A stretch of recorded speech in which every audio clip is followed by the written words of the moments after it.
மணிப்பூரில் இயல்பு நிலை படிப்படியாக திரும்பி வரும் நிலையில் புகழ்பெற்ற லோக்டாக் ஏரி மீண்டும் சுற்றுலா பயணிகளால் களை கட்டியுள்ளது.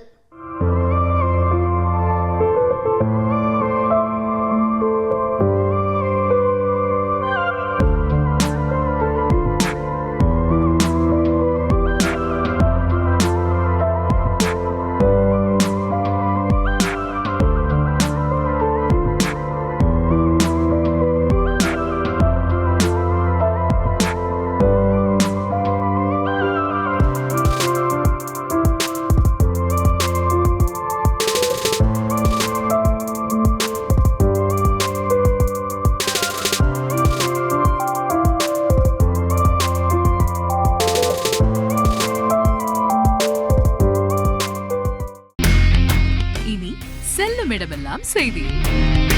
தந்தி டிவியின் வாட்ஸ்அப் சேனலை ஃபாலோ பண்ணினா செல்லருக்கும் இடமெல்லாம் செய்தி. இதோ QR கோட் இப்பவே ஸ்கேன் பண்ணுங்க, ஃபாலோ பண்ணுங்க.